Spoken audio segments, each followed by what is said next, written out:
Hello everyone, कैसे हैं आप सभी लोग। मैं उम्मीद करती हूँ आप सभी लोग बहुत अच्छे हैं और आपकी उत्तराखंड एलटी की तैयारी भी बहुत अच्छी चल रही है।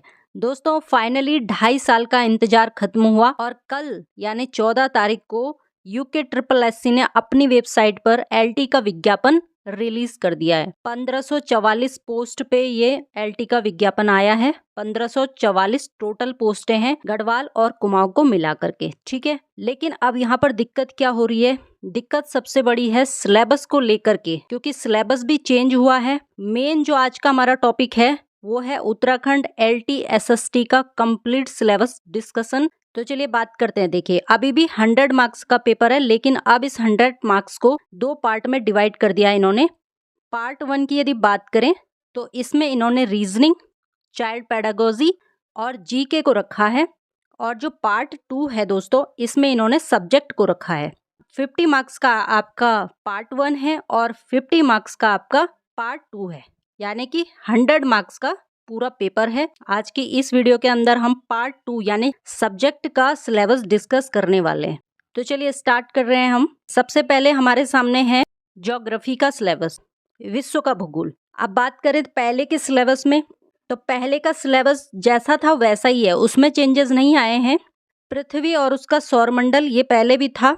स्थल आकृतियां पहले वाले सिलेबस में भी हैं। अपर्दन और अपक्षय, चट्टाने, पर्वत निर्माण की प्रक्रिया, लेकिन पहले वाले सिलेबस में ज्वालामुखी और भूकंप नहीं था।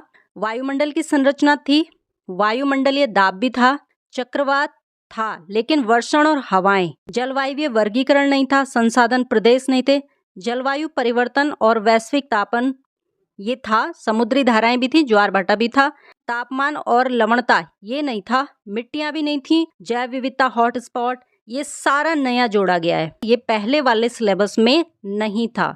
अब बात करते हैं यूनिट 2 की, भारत का भूगोल। भारत के भूगोल की बात करें दोस्तों, तो इसमें ज्यादा चेंजेस नहीं आए हैं, जैसा पहले था सेम वैसा ही है। थोड़ा सा इन्होंने इस टॉपिक को इसमें ऐड किया है, लास्ट वाले को, और सुदूर संवेदन और उसका अनुप्रयोग, ये कुछ चीजें हैं जो इसमें ऐड की गई हैं। उत्तराखंड का भूगोल में भी कोई ज्यादा चेंजेस नहीं आए हैं, जैसा पहले सिलेबस था वैसा ही है। इसमें थोड़ा सा इन्होंने समसामयिकी, सामान्य ज्ञान और वैज्ञानिक प्रगति को ऐड किया है। हमें क्या पढ़ना है? वर्ल्ड ज्योग्राफी, इंडियन ज्योग्राफी और उत्तराखंड की ज्योग्राफी पढ़नी है। अब बात करते हैं हम इकोनॉमिक्स का जो सिलेबस है वो ये है व्यष्टि अर्थशास्त्र। इसमें भी ज्यादा चेंजेस नहीं आए हैं, कुछ एक का टॉपिक इन्होंने इसमें चेंज किए होंगे। यूनिट 2 की बात करें तो ये समष्टि अर्थशास्त्र है दोस्तों, और समष्टि अर्थशास्त्र में भी इन्होंने कोई खास चेंजेस नहीं करे हैं। यही टॉपिक्स पहले वाले सिलेबस में भी हैं और यही अब वाले सिलेबस में भी हैं। यूनिट 3 पे यदि हम आए, भारतीय अर्थव्यवस्था, उन्होंने सिलेबस में चेंज किया है। मतलब यहाँ से इन्होंने सिलेबस बहुत ज्यादा था। अगर आप पहले वाला सिलेबस उठा के देखेंगे, मैंने वीडियो बनाई है पुराने वाले सिलेबस में, चैनल की प्लेलिस्ट में आपको मिल जाएगी, तो वहां आप देखेंगे कि यूनिट 3 जो भारतीय अर्थव्यवस्था है उसमें बहुत ज्यादा सिलेबस था। इन्होंने इसको कम किया है। अब यहाँ पे बात करें तो नया इन्होंने क्या जोड़ा इसमें, देखिए इन्होंने नया जो बिल्कुल नया है, पहले वाले सिलेबस में नहीं है, उत्तराखंड की अर्थव्यवस्था। इकोनॉमिक्स में जो बिल्कुल नया जुड़ा है वो है उत्तराखंड की अर्थव्यवस्था। ये पहले वाले सिलेबस में नहीं था। अब यूनिट 4 की यदि बात करें, स्टैटिक्स यानी सांख्यिकी, तो ये पहले वाले सिलेबस में था लेकिन कम था। अब इन्होंने इसमें बहुत सारे टॉपिक जोड़े हैं। स्पीयरमैन की कोटि अंतर्विधि, ये प्रतिगमन परिभाषा, न्यूनतम वर्ग विधि, प्रतिगमन गुणांक, ये कुछ भी नहीं था। ये सब इन्होंने नए टॉपिक जोड़ रखे हैं। इन्होंने सिलेबस में टॉपिक्स जोड़े हैं, सिलेबस को और ज्यादा बढ़ा दिया है। चलिए अब बात करते हैं हम हिस्ट्री की। तो यहाँ पे आप देखेंगे तो इतिहास, अर्थ, परिभाषा और क्षेत्र, ये इन्होंने नया ऐड किया है। बाकी भारतीय इतिहास के स्रोत, प्राचीन, मध्यकालीन, आधुनिक, ये तो पहले भी था। प्राक और आदि इतिहास, जिसमें पुरा पाषाण, मध्य पाषाण, नव पाषाण, ताम्र पाषाण, लौह संस्कृति, हड़प्पा, ये पहले भी था। वैदिक काल, ये पहले भी था, अभी भी है। धार्मिक संप्रदाय का उद्भव, बौद्ध, जैन, संगम कालीन, दक्षिण भारत, चोर चेल पांड्य, ये सब पहले भी था दोस्तों और ये अभी भी है। इसमें इन्होंने एक नया टॉपिक ये जोड़ा है, औपनिवेशिक अर्थव्यवस्था, जिसमें व्यापारिक, कृषि, औद्योगिक नीति और इनका भारत पे प्रभाव। ये टॉपिक पहले नहीं था या अभी नया जुड़ा है। बाकी जनजाति और कृषक विद्रोह, ये पहले भी था। 19वीं सदी का सामाजिक धार्मिक आंदोलन, पहले वाले सिलेबस में भी थे। स्वतंत्रता आंदोलन, ये पहले भी था। महात्मा गांधी का उद्भव, असहयोग, सविनय, भारत छोड़ो, ये पहले वाले सिलेबस में भी था। स्वतंत्रता एवं विभाजन, शिमला सम्मेलन, कैबिनेट मिशन, ये संविधान सभा वगैरह ये पहले भी था। वायसराय और नीतियां, ये भी मुझे लग रहा है इन्होंने नया जोड़ा है, पहले वाले सिलेबस में ये टॉपिक नहीं था। आधुनिक शिक्षा का उद्भव और विकास, पत्रकारिता का विकास, ये भी नया जुड़ा है।